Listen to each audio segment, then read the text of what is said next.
Bonsoir, au sommaire de ce JT, le procès du bitume.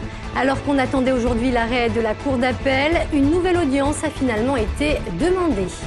Que reste-t-il des années Mitterrand, 30 ans après son élection? Yvon Deschamps, secrétaire fédéral à l'époque, se souvient. Et puis l'OL enchaîne les matchs 2 jours après leur victoire face à Marseille. Les Lyonnais se préparent à affronter la GIA. Un piéton a été renversé par un poids lourd sur le pont de l'université dans le 7e arrondissement. Il est décédé sur le coup. Il s'agirait d'un homme d'une 50aine d'années. On ne connaît pour l'heure toujours pas les causes de cet accident. Le pont ainsi qu'une partie du quai Claude Bernard ont été fermés à la circulation. Conséquence, d'importants bouchons se sont formés sur les quais du Rhône. Surprise aujourd'hui à la cour d'appel de Lyon, alors que tout le monde attendait son arrêt dans le procès du bitume, la Chambre s'est finalement déclarée incompétente et ordonne donc une nouvelle audience. Les précisions de Jean-Marc Roffa. C'est avec beaucoup de pudeur et de retenue que la famille de José Francisco Serrano Andrade apprend en début d'après-midi que la cour d'appel renvoie sa décision sur ce que l'on appelle le procès du bitume. Mon père il est mort, mais bon, il y en a d'autres qui ne sont pas morts encore. Les risques de contagion, de maladie, d'intoxication, tout ça, ça ne s'arrête pas non plus là. Le décès en 2008 d'un cancer de la peau de l'employé d'Eurovia était pourtant pour la première fois en France lié aux fumées toxiques du bitume, selon le jugement du 10 mai 2010 par un tribunal de Bourg-en-Bresse. Le bitume tue et tuera encore.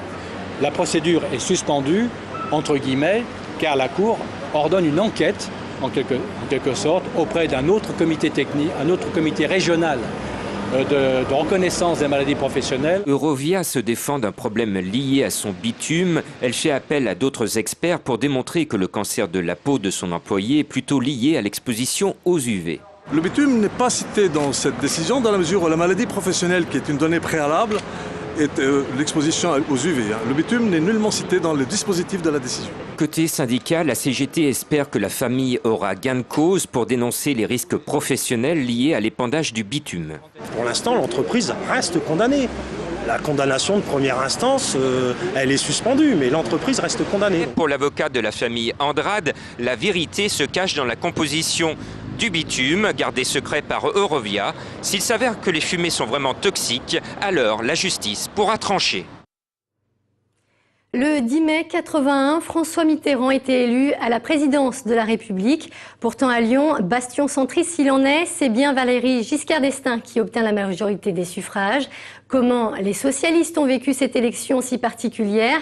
Réponse avec Yvon Deschamps, premier secrétaire fédéral à l'époque, au micro de David Segal. C'était le délire le plus total. Il y avait, je ne sais pas moi, peut-être 1 millier de personnes à la fédération dans des locaux destinés à en accueillir 80 ou 100 à tout casser. Ça faisait un peu penser à la soirée où la France avait gagné la Coupe du Monde de foot. C'était tout à fait ça, une espèce de joie exubérante. Personne dans les rues, puis tout d'un coup, la foule qui débarque. Qui viennent d'on ne sait trop où, mais ils sont là, et puis c'est la joie, quoi. Un certain nombre de communes basculent à gauche en 1977. Donc on sent bien que quelque chose se passe. Aux législatives de 78, je crois, on fait de bons résultats, mais on n'est pas pour autant majoritaire. Mais enfin, il y a une progression manifeste de la gauche, dont on espérait bien qu'un jour ou l'autre, elle aurait une traduction nationale. C'est ce qui s'est passé, mais il a fallu attendre 1981 pour cela. Le grand héritage, le grand apport de François Mitterrand, ça a été de légitimer la gauche, où qu'elle soit, en termes de capacité à gouverner, à diriger, à se mêler des affaires publiques. On ne peut pas dire, par exemple, qu'entre Gérard Collomb et François Mitterrand, c'était le grand amour. Mais pour autant, le crédit apporté à la gauche par François Mitterrand est bel et bien présent.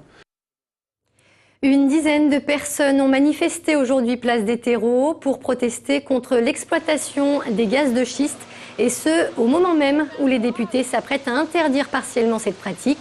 Une proposition de loi jugée insuffisante selon les associations mobilisées. On était parti au début sur une loi d'interdiction de l'exploration et de l'exploitation des gaz de schiste. À présent, on serait sur une loi simplement qui interdirait la fracturation hydraulique, ce qui nous semble être un vrai tour de passe-passe. C'est pour ça que la mobilisation continue. C'est une exploitation très polluante pour les ressources en eau. Et l'eau, c'est de ce dont on a besoin de façon prioritaire. Donc je crois que ce message-là, il peut être compris par n'importe qui. 2 mois, jour pour jour, après la catastrophe survenue dans la centrale de Fukushima, l'agence de sûreté nucléaire dresse un bilan des inspections menées durant toute l'année dans les réacteurs présents dans la région. Un bilan jugé assez satisfaisant. À noter toutefois 2 points noirs, la centrale du Tricastin et celle de Saint-Alban, où ont été relevés des problèmes d'usure et un manque de réactivité. L'accident nucléaire de la centrale nucléaire de Fukushima conduit l'ASN à tirer un retour d'expérience.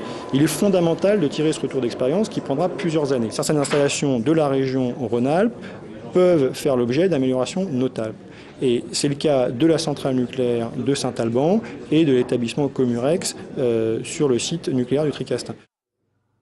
En football, à 4 journées de la fin de saison, l'OL est toujours en course pour une place qualificative en Ligue des Champions. Face à l'AJ Auxerre demain, les Lyonnais voudront sans doute confirmer leur beau succès remporté contre Marseille. Les précisions d'Émilie Deschamps. Le sprint final de la Ligue 1 est définitivement lancé. 3e avec 2 points d'avance sur Paris, les Lyonnais se déplacent demain soir à Auxerre avec l'ambition de conserver leur place sur le podium et pourquoi pas rejoindre Marseille qui ne compte désormais que 3 points de plus que l'OL. On n'est pas à l'abri par rapport à Paris, on est à l'affût par rapport à Marseille. Donc voilà, c'est un championnat qui va être serré, qui va être passionnant, j'irai jusqu'au bout. Lors des 4 dernières rencontres de la saison, l'OL se déplacera par 3 fois à Auxerre, donc puis Brest et Monaco et recevra Caen. 4 équipes qui se suivent dans le dernier quart du classement de la 13e à la 16e place, mais qui restent toutes sur 3 matchs sans défaite. Quand on regarde le classement, justement, on voit que ces matchs-là sont hyper difficiles à jouer. Ce sont des équipes qui ont besoin de points, qui cravachent, qui vont rien lâcher. Il n'y a pas un match qui va être facile sur les 4 derniers matchs. Pour ce déplacement à Auxerre, l'OL enregistre le retour de Bastos et Sissoko suspendus face à Marseille. Mais Shellström et Diakhaté le seront à leur tour demain soir. Surtout, Lyon jouera sans Lisandro. L'Argentin, victime d'une micro-déchirure de la cuisse droite, est indisponible pour une durée indéterminée. Une nouvelle qui inquiète le coach. Surtout dans les dispositions où il est en ce moment. Donc, encore une fois, on sait l'importance de Lisha. Quand il est bien, il amène tout le monde derrière lui. Demain soir à Auxerre, l'OL n'aura encore une fois pas le droit à l'erreur pour assurer au moins sa place en Ligue des Champions. Coup d'envoi à 19h.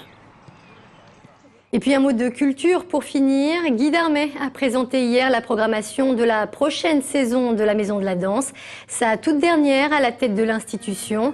Une programmation qui se veut comme toujours très hétéroclite, hip-hop, classique, flamenco. Tous les styles de danse seront représentés.